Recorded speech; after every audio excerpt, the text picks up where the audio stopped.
নমস্কার বন্ধুরা, আমার ছোট্ট ইউটিউব চ্যানেল আর ডেলি জিকেতে তোমাদের সবাইকে স্বাগত। আশা করি ভালো আছে সবাই। আজকে তোমাদের 18, 19 এবং 20 জুন 2025-এর সিলেক্টেড ত্রিপুরার কারেন্ট অ্যাফেয়ার্সগুলি প্রোভাইড করবো। ভিডিও ভালো লাগলে অবশ্যই লাইক শেয়ার করবে, চ্যানেলে নতুন হয়ে থাকলে চ্যানেলটাকে সাবস্ক্রাইব করে অবশ্যই পাশে থাকবে। চলো কোশ্চেনগুলি দেখে নিই। 12টা কোশ্চেন আলোচনা করবো। বাংলাটা আমি পড়ে নিই, তোমরা যাদের ইংলিশটা দরকার আছে পড়ে নেবে।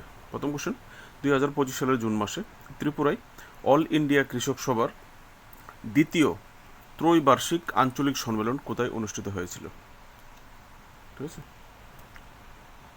আনসারটা হবে অপশান এ, হিম্মতপুর।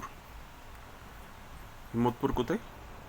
এখান থেকে পড়লে বুঝতে পারবে যে দনপুর কনস্টিটিউয়েন্সি আছে, সেই দনপুর কনস্টিটিউয়েন্সির কে কে নগর পঞ্চায়েতের এরিয়াতে এই হিম্মতপুর ভিলেজ পড়ে। ঠিক আছে, যেখানে এই অল ইন্ডিয়া কৃষক সভার ত্রৈবার্ষিক আঞ্চলিক সম্মেলনটা হয়েছে, এখান থেকে দেখতে পারো। ঠিক আছে, নেক্সট কোয়েশ্চেন, 17 জুন 2025 তারিখে আদিবাসী কল্যাণমন্ত্রী বিকাশ দেববর্মা কোথায় 2 দিনের আম ও আনারস উৎসব উদ্বোধন করেছেন? ইংলিশে হলে tribal welfare minister Bikash Debbarma inaugurated the 2 days mango and pineapple festival. আনসারটা হবে Agartala children park, option A. ঠিক আছে, আগরতলা চিলড্রেন পার্কে 2 দিন ব্যাপী এই আনারস এবং ম্যাঙ্গো ফেস্টিভ্যাল হয়েছিল। ঠিক আছে, এখান থেকে দেখে নিতে পারো ডিটেলসটা। নেক্সট, 18 জুন 2025 তারিখে মন্ত্রী সুধাংশু দাস কোথায় খোয়াই জেলায় কোথায় একটি নবনির্মিত পশু চিকিৎসা হাসপাতালের উদ্বোধন করেছেন? ঠিক আছে, আনসারটা হবে খোয়াই জেলার সিঙ্গিচড়াতে একটা নতুন গবাদি পশুর চিকিৎসা হাসপাতাল ইনোগ্রেশন করেছে। ঠিক আছে, এখান থেকে দেখে নেব ডিটেলসটা। তিনি এর 2 দিন আগে, গত ভিডিওতে আমি করেছিলাম, তিনি সাউথ ত্রিপুরার বেতাগা ভিলেজেও একটা পশু চিকিৎসালয় উদ্বোধন করেছিলেন। ঠিক আছে, মনে রাখবে সবগুলি, একটার আনসার আরেকটাতে নেবে না। নেক্সট কোয়েশ্চেন, 18 জুন 2025 তারিখে মন্ত্রী রতনলাল নাথ কোথায় 132 কেবি বিদ্যুৎ সাবস্টেশন উদ্বোধন করেন? কেবি মানে কিলো ভোল্ট। ঠিক আছে, ভেরি ভেরি একটা ইম্পর্টেন্ট কোশ্চেন তোমাদের জন্য হতে পারে, খুবই বড় একটা ইলেকট্রিসিটি সাবস্টেশন উদ্বোধন করা হয়েছে 132 কিলো ভোল্টের। সেটা কোথায় করা হয়েছে? আনসারটা দেখে নেবো। আনসারটা হবে অমরপুরে। ঠিক আছে, পার্টিকুলার যদি জায়গা জিজ্ঞেস করা হয়, অমরপুরের তাকচড়া পঞ্চায়েত। ঠিক আছে, যেখানে এই সাবস্টেশনটা উদ্বোধন করা হয়েছে। এখান থেকে তোমরা পড়ে নেবে। 59.33 কোটি টাকা ব্যয়ে নির্মাণ করা হয়েছে। ঠিক আছে, এর আগে আরও 2টি সাবস্টেশন বা ইলেকট্রিসিটি পাওয়ার সাবস্টেশন ইরিগেশন করেছে। একটা উদয়পুরের গর্জিতে করেছে, আর একটা করেছে শেখারকুটে। আর সেই দুটোটা ছিল 33 কিলো ভোল্টের, আর এটা হচ্ছে 132 কিলো ভোল্টের, তুলনামূলক অনেকটাই বড়। ঠিক আছে, তো তোমাদের কোশ্চেন পেপারে রাখতে পারে। নেক্সট, ত্রিপুরা থেকে কে জাতীয় যুগ অলিম্পিয়াড 2025-এ ব্যক্তিগত বিভাগে স্বর্ণপদক জিতেছে? From Tripura who has won the gold medal at the national yoga olympiad 2025 in individual category? আনসারটা হবে অপশান এ, অনিশা দেব। আর বয়েজ বিভাগে ছেলেদের একটা বয়েজ গ্রুপ ছিল, যেটা গিয়েছিল এই অলিম্পিয়াডে অংশ নিতে। তো আমাদের ত্রিপুরার যে বয়েজ গ্রুপ ছিল তারা ব্রোঞ্জ মেডেল জিতেছে, যদি কখনো কোশ্চেন করা হয়। ঠিক আছে, নেক্সট, নিম্নলিখিত কোন ব্যাংক 19 জুন 2025 তারিখে আগরতলার শালবাগানে 124 ব্যাটালিয়ন সিআরপিএফে সফলভাবে একটি আর্থিক সাক্ষরতা কর্মসূচি পরিচালনা করেছে? ফাইন্যান্সিয়াল লিটারেসি প্রোগ্রাম একটা চালু করেছে। নিম্নলিখিত কোন ব্যাংক? আনসারটা হবে রিজার্ভ ব্যাঙ্ক অফ ইন্ডিয়া। কোথায় করেছে? 124 ব্যাটালিয়ন সিআরপিএফ শালবাগানে যে সিআরপিএফের ব্যাটালিয়ন আছে 124 নম্বর, সেখানে এই একটা ফাইন্যান্সিয়াল লিটারেসি প্রোগ্রাম বা আর্থিক সাক্ষরতা কর্মসূচির তারা চালু করেছে বা আয়োজন করেছিল। ঠিক আছে, এখান থেকে তোমরা ডিটেলসটা পড়লেই বুঝতে পারবে ইম্পর্টেন্স কী ছিল, যে ফাইন্যান্সিয়াল যে ফ্রডগুলি হয় আজকাল, সেই ফ্রডগুলির থেকে কীভাবে বাঁচা যায় বা কীভাবে কী বা ব্যাংক জালিয়াতি কীভাবে হয়, কীভাবে কী করা যায়, এই সমস্ত বিষয়ের উপরই এই ফাইন্যান্সিয়াল লিটারেসি প্রোগ্রামটার আয়োজন করেছিল। তোমরা এখান থেকে পড়লে বোঝা যাবে। নেক্সট কোয়েশ্চেন, 17 জুন 2025 তারিখে কোন টিএসআর ব্যাটালিয়ন তাদের 25তম প্রতিষ্ঠা দিবস উদযাপন করেছে? ঠিক আছে, আনসারটা হবে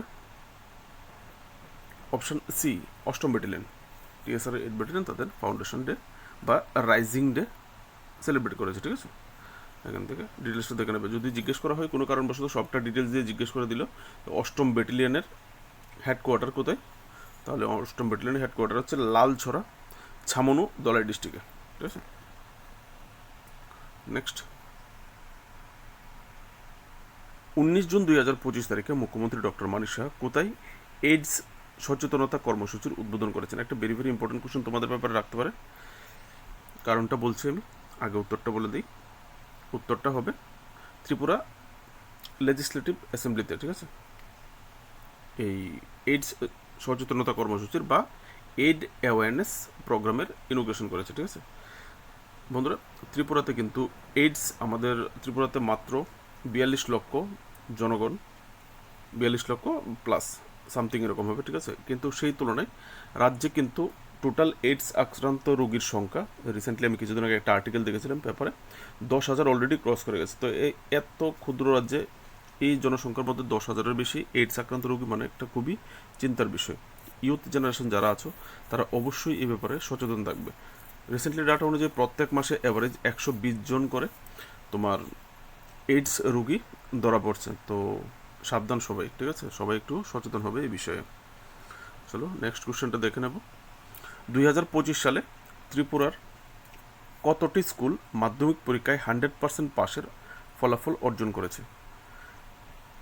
কোশ্চেনটা এই কারণে করা হয়েছে কারণ কতটা স্কুল 100% মাধ্যমিক পরীক্ষায় 100% পাসের ফলাফল অর্জন করেছে সেটা মুখ্যমন্ত্রী নিজে বলেছিলেন। ঠিক আছে, যে কারণে তোমাদের জন্য স্টেটমেন্ট হিসেবে রাখা হয়েছে। ঠিক আছে, আনসারটা হবে 345টা স্কুল। উনি ওনার ভাষণ দেওয়াকালে বলেছিলেন রাজ্যের 345টা স্কুল যেখানে পাশের হার, মাধ্যমিক পরীক্ষায় পাশের হার একদম 100%, কেউ ফেল করেনি। ঠিক আছে, এরকম। নেক্সট, ত্রিপুরার অর্গানিক তিল তো আমরা সবাই চিনি, অর্গানিক তিল এবং বার্ড আই চিলি কত হচ্ছে মরিচ। ঠিক আছে, বার্ড আই চিলি এরকম বিশেষ কোনো মরিচ না, তোমরা গুগলে সার্চ করলে দেখতে পারবে বার্ড আই চিলি কীরকম। ঠিক আছে, এটা কাঁচা মরিচ নর্মাল আমরা বাজার থেকে কিনি। সেই বার্ড আই চিলিকে জাতীয় স্তরে, ন্যাশনাল লেভেলে বাজারজাতকরণের জন্য ত্রিপুরা অর্গানিক মিশন নিচের কোন কোম্পানির সঙ্গে একটি মৌ স্বাক্ষর করেছে? MOU, memorandum of understanding sign করেছে। ঠিক আছে, আনসারটা হবে আমুল যে ব্র্যান্ড আছে, আমুল ব্র্যান্ডের সঙ্গে ত্রিপুরার অর্গানিক মিশন এই অর্গানিক তিল এবং বার্ড আই যে চিলি আছে মরিচকে বাজারজাতকরণের জন্য চুক্তি স্বাক্ষর করেছে। নেক্সট কোশ্চেন, আর একটা ভেরি ভেরি ইম্পর্টেন্ট একটা কোশ্চেন, একটা ক্যাম্পেইন। ঠিক আছে, কোশ্চেনটা হচ্ছে 18 জুন 2025 তারিখে মহারানী তুলসীবতী উচ্চতর বালিকা বিদ্যালয়ে একটি গাছ মায়ের নামে 2.0 বৃক্ষরোপণ অভিযানের উদ্বোধন কে করেছেন?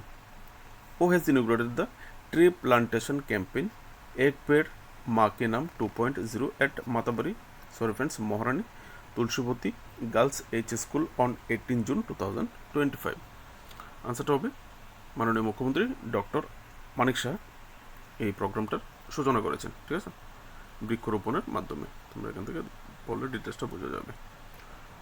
মোটামুটি একটা বড় অভিযান। ঠিক আছে, 4,000-টিরও বেশি স্কুলে এই বৃক্ষরোপণ কর্মসূচি আওতায় আনা হয়েছে, এখান থেকে পড়লে বোঝা যাবে।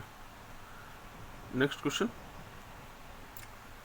আগরতলা পৌর কর্পোরেশনের বা আগরতলা মিউনিসিপ্যাল কর্পোরেশনের যানজট কমাতে আগরতলা পৌর কর্পোরেশনের সীমানার মধ্যে নিবন্ধিত অটোগুলির সামনের অংশের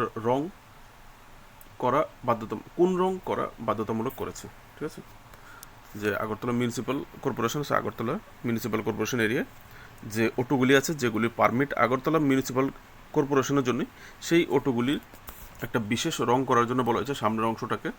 সেটা কী কালার করতে বলা হয়েছে? আনসারটা হবে পিঙ্ক কালার।